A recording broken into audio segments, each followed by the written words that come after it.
Hey everyone, you're going to want to get a piece of paper and a pen out because Stace is going to give recommendations on how to improve your use of marketing, your website, and all that stuff. So again, pause the video, get a piece of paper and a pen, and let's get ready to roll. All right, Stace, what do you got for folks?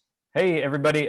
Excited to be back here with Michael. And so we've been talking about Michael's website in two segments before this. Before that, we talked about his brand. And I think months ago, we talked about something about, I think it was about how real estate investors can create a brand. Yep. What we're going to talk about today is we're going to take a step back and just think about marketing in general and some real actionable insights that you guys can use, whether you're starting a business or whether you have an existing business and you're looking to scale, grow, or shift directions, maybe add a new product line or service or something like that.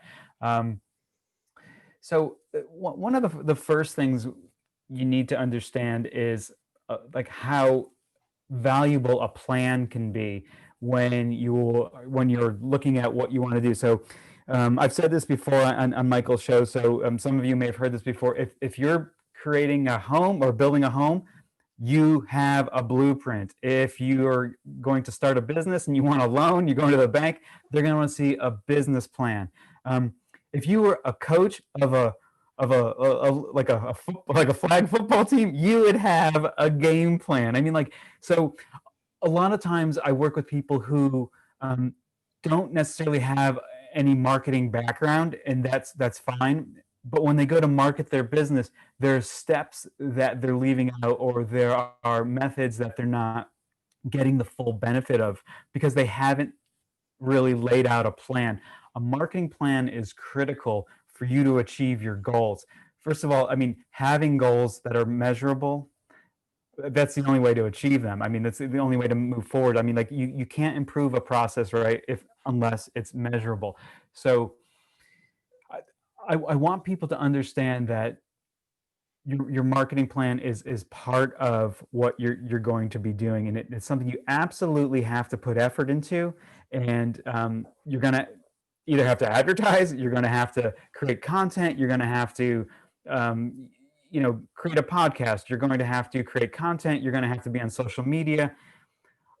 Nobody is going to come to you and say, hi, Mr. Seller, or please take my Take my money and give money. me Yeah. it just Doesn't happen. it doesn't work that way. If you think about like the brands you like, the businesses you are loyal to in your life, what they offer you didn't happen by accident.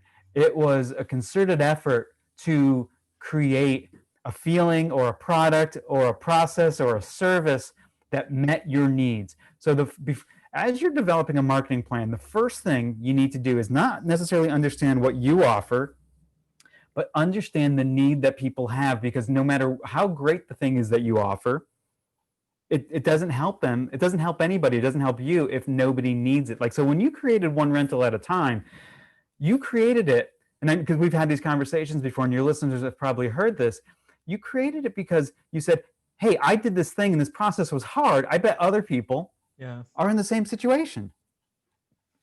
Yep. No, exactly. Yeah. And again, this goes back to something I've admitted many times on this channel, and at least once to you recorded, and a couple of times privately. I don't see myself as an entrepreneur, right? I think some people are born that way. Like Gary Vee clearly is born to be an entrepreneur. Mm-hmm. I was wired to be a worker bee, right? Go to school. I mean, I can still hear my mother saying, go to school, get a good education, get a good job, make a lot of money, and buy a lot of nice things. I heard it, I don't know, years as I was dropped off to grade school. I mean, I can still hear the words rattling in my head.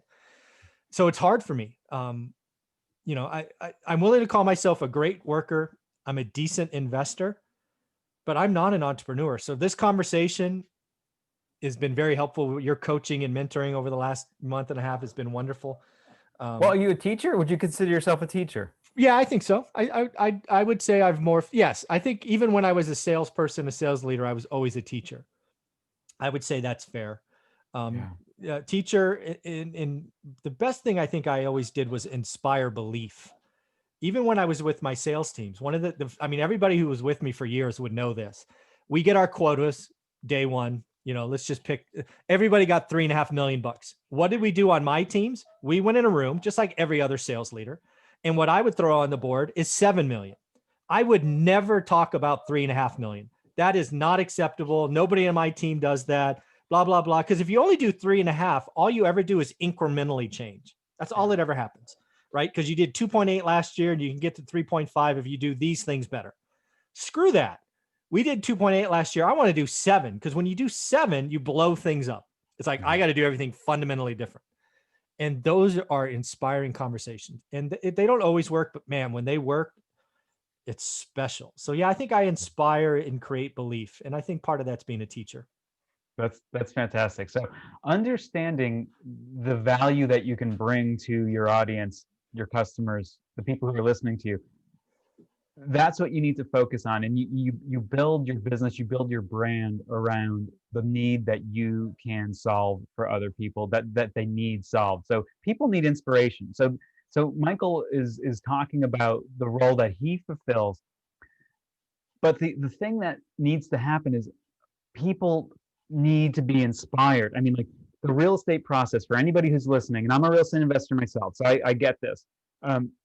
You see people achieve it, but you don't know that you can do it. So what Michael is doing, he's built a brand around inspiring people who need inspiration. They need inspiration and they need a how-to, and he does those things. So it's a really good model for you to look at. So if somebody's out there thinking about creating a business, improving their business, if you look at like just Michael's example here, so he did the thing, he became really good at it. He saw that other people needed to be able to do that thing, and he inspired them to do it. He currently inspires them to do it. So that is the basis of what a business, like your business plan should be. Like the tactics, like how you achieve those things get added on, right? So again, we think about a house, right? So we built the foundation. We've got a picture of what we want, but we build the foundation. We've got a structure. We're going to put some siding up. Then we throw some windows up. Now we're going to paint it. We put a roof on, like all those things. Then we're going to go and decorate it, shrubs and all that. That's your business. But the foundation of it is, what do people need, and how can I help make that happen? So those are the fundamentals of creating a brand. And once you have that idea, then you can go about creating a marketing plan. Marketing plan is going to be the actionable steps that you take to make your brand come to life and help people. Yeah. And again, folks, we're going through this kind of marketing 101 for the entrepreneurs out there that have an idea. They have something that's meaningful. And folks, we need help, right? You can't be all things. I'm decent at creating content and moving forward. But as you've seen in video number 1 and video number 2 of this 3-part series, I created a box that wasn't alive, called a website. I didn't take advantage of the real estate. There's lots of things I could be doing different. If my real goal is to inspire and help others, I can be better. And part of being better is to realize that you don't do everything. So Stace, again, share what your company is, how people can find you, because more people need to look you up. Sure. Yeah. So our company, our agency is trustdeepagency.com. It's one long word, Trust Deep Agency. And so we're a branding and marketing agency. We develop content. We help businesses launch. We help develop names. We develop names for services. But what we do is we guide people at the very beginning. That's what I'm best at, and that's what our agency is best at, is helping people in the very beginning stages of a business. And I just want to kind of explain like the 3 phases that I see to marketing, and break those down a little bit with some tactics that might help people understand what they should be doing. So our agency, so there's this thing in marketing. It's called the conversion funnel. It's the customer journey as they go from not knowing you to eventually being loyal. And there are 4 stages that marketers will generally talk about. So they'll talk about awareness, consideration, purchase, and loyalty. I like to simplify that and say there are 3 phases there, and they coincide with the phrase "know me, like me, trust me." So there's the awareness phase, is getting people to know you, to know that you exist.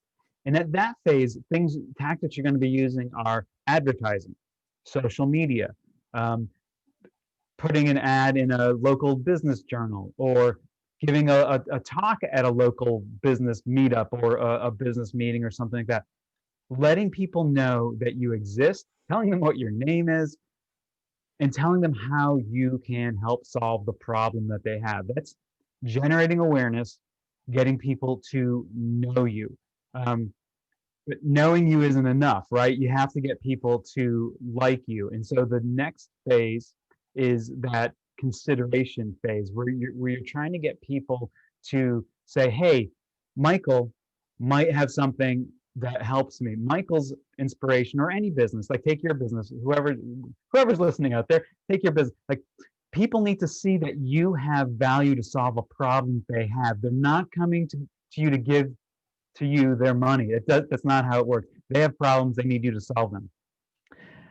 At that like me phase, you're going to have to show some commonality. And think about like how we create relationships in real life with people. So first we meet somebody, we might meet them like on the soccer field where our kids are playing, or we meet them at a real estate meetup, or whatever the thing. So first we know lots of people, but we get to like them when we learn a little bit about them and we see that we have overlapping values or goals or mission or an intention for a project. That's what your customers need to see about you. They need to see that you have some overlap. Like Michael cares about real estate success. Okay, I care about real estate success. We've got that in common. Michael cares about being realistic. Okay, that's something that appeals to me. Michael's not all about the Rolex and the private jet. Okay, because that's not achievable by me at the present moment. Like, I see guys who are standing in front of the jet and they're talking about their real estate development of like their chain of like 6 hotels or whatever it is. That's not achievable. I haven't bought one investment property yet. I mean, like, until I get there. Like, so once I see all these values start to line up, like, you and I mesh, and I can see like, hey, I want to work with this guy, whether it's buying your book, buying your course, listening to you, investing with you, whatever it is. I'm starting to like you at that phase, but I haven't bought in yet. And depending on the value of the product or service that you're selling, I've used the example before of selling a pair of socks. Like, selling a pair of socks, very low risk. I might buy those just from knowing you. I don't even like you yet. I might buy that, or I might buy it just at the phase of knowing you. I don't necessarily have to trust you. But if I'm going to be investing a lot of money, if there's a lot of risk, I need to trust you. So the content you've developed has shown me that I can like you and we have things in common. To move me down the funnel to trusting you, I'm going to need to see a little bit more. I would love to see your proof of past experiences, your track record. But you can't always convey that. Like, sometimes people have to give you the benefit of the doubt. The more risk, the less benefit of the doubt you will receive. But like something you've done on your website, and like Amazon has made this like really, really common, is this idea of a review. Like, I don't need to try your product or read your book to see how it works, because thousands of other people have, and I can read their reviews. If you have credibility and there are people in your community who you've worked with, a testimonial from them on your website is huge. Them introducing you at a real estate meetup or a business meeting is huge. You borrow the credibility of that person, and they trust you enough that they're going to confer that to you. They've extended trust, and now the people who are listening to you speak, or people who are reading your website, people on your LinkedIn profile see the referrals. That is generating something that goes beyond just liking you. It starts to generate trust, and now I'm going to invest with you, or now I'm going to buy into what you're selling to me. So that's. I know this is a very quick overview of the marketing funnel, the conversion funnel, but I just want to show people there are different things we do at those different stages of the process. Stace, this is exactly what I was hoping to get to in interview 3 or segment 3 of this video. Is a lot of entrepreneurs have a mission, they're driven, but they need help, they need coaching, they need mentoring from someone kind of outside their immediate circle, right? A lot of their yes men, a lot of these things going on. I would tell you folks, look up trustdeepagency.com, look up what Stace and team are doing. It's making a difference in one rental at a time. So Stace, any closing comments as we wrap this segment up? Yeah, I'll try to make this. I'll try to make it quick because I know you want to wrap it up. But like the thing you just said about somebody being mission driven, this is something I firmly believe. Every business owner, entrepreneur, professional has something that makes them special and unique, something that they can do better than anyone else, something that can really improve the lives of other people. They need to make that connection with people. Yeah. And they don't always have the ability to articulate what that difference is or that special skill. That's something that like, I don't want to just toot my own horn here. But like as a branding agency, that's what we do. Like working with a professional who can help understand, define, and articulate what makes you special makes all the difference in the world in connecting with people. And folks, that's what I want to tell you is unique about Trust Deep Agency. I've had people reach out to me over the years wanting to do this or do that on Instagram or my page, and none of them have invested in learning about me, spending time looking at my website, reading my reviews on Amazon, watching my YouTube interviews. So Trust Deep Agency is somebody you can count on. I put my reputation behind them. And Stace, I want to thank you for all you have done and all you are doing. Well, thank you. I'm happy to be here. It's fantastic to be on with you. Thanks, buddy.